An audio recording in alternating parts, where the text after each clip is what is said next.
ఈ ఆడబిడ్డ ఒక్కరిని కూర్చోవాలి ఎక్కడ కూర్చోరు.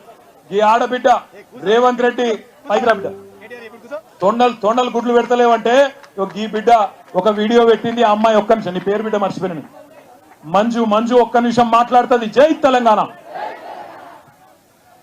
మా భూముల జోలికి వస్తే ఒక్కొక్కడికి భూములు ఇవ్వడం కాదు, అంతు చూపిస్తాం.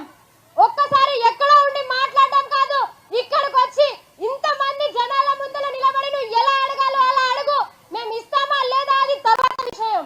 నువ్వు ఇవాళ అక్కడ ఉండి మాట్లాడడం కాదు. మేము ఓట్లేసాం కదా, మా బాధలు నీకు కనిపించట్లేదా? మేము ఓట్లేసినావా? వెయ్యని వాళ్ళు వచ్చి మాట్లాడుతున్నారు, నువ్వెక్కడ ఉన్నావు సార్?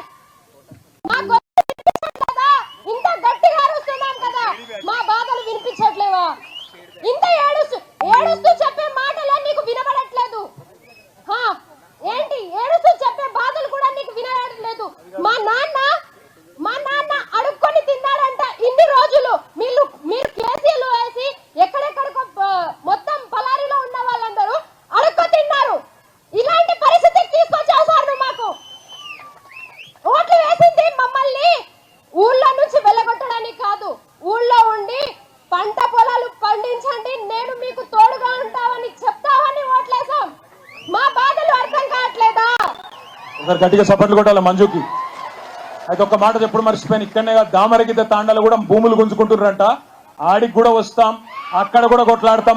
మన నారాయణపేట మాజీ ఎమ్మెల్యే రాజేందర్ రెడ్డి అన్న చెప్పినాడు, అక్కడ కూడా తప్పకుండా వచ్చి అక్కడ కూడా యుద్ధం చేస్తాం. ఆ విషయంలో కూడా ఎవరు అనుమాన పడద్దు. మీరు దయచేసి ఒప్పుకోకపోతే చాలు, మీరు కన్సెంట్ ఇవ్వకపోతే ఏ ప్రభుత్వం కూడా గుంజుకోలేదు. ఆఖరికి ఒక మాట చెప్తున్నా, చివరికి ఒక మాట చెప్పి నేను ముగిస్తా. ఈ కొడంగల్ ప్రాంతానికి నీళ్లు తెస్తున్నా అని చెప్పి రేవంత్ రెడ్డి గారు 4350 కోట్ల రూపాయలతో నీళ్లు తెస్తున్నా అని చెప్పి కొత్త ప్రచారం మొదలుపెట్టిండు. ఆ ప్రాజెక్టు కేవలం ఆయన కాంట్రాక్టర్ మంత్రి కోసం, ఆయన కమిషన్ల కోసం తప్ప మీకు నీళ్లు ఇవ్వని కోసం అయితే కాదు. ఎందుకంటే పాలమూరు రంగారెడ్డి ఎత్తిపోతల పథకంలో ఇప్పటికే 150,000 ఎకరాలకు నీళ్లిచ్చే సౌలతు కేసీఆర్ గారు పెట్టినారు. 90% పనులు పూర్తయినాయి.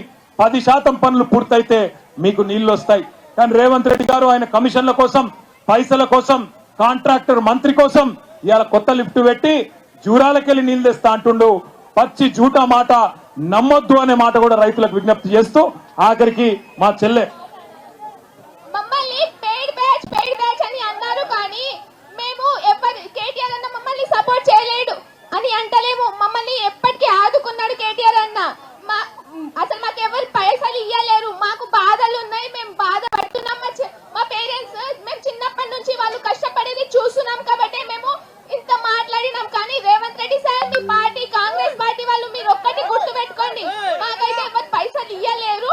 మేమైతే కేటీఆర్ అన్న హెల్పింగ్ నేచర్ ని చూసి మేము కేటీఆర్ అన్న సైడ్ మాట్లాడుతున్నాము. రేవంత్ రెడ్డి సార్ మీరు ఒక్కటే గుర్తు పెట్టుకోండి, మీరు చీఫ్ మినిస్టర్ అయిపోతున్నా. చీఫ్ మినిస్టర్ కాదు, మీరు చీఫ్ మినిస్టర్ అయిపోతున్నారు. మీ అబద్ధాలు అన్ని అబద్ధాలు మాట్లాడుతున్నారు మీరు. జై తెలంగాణ.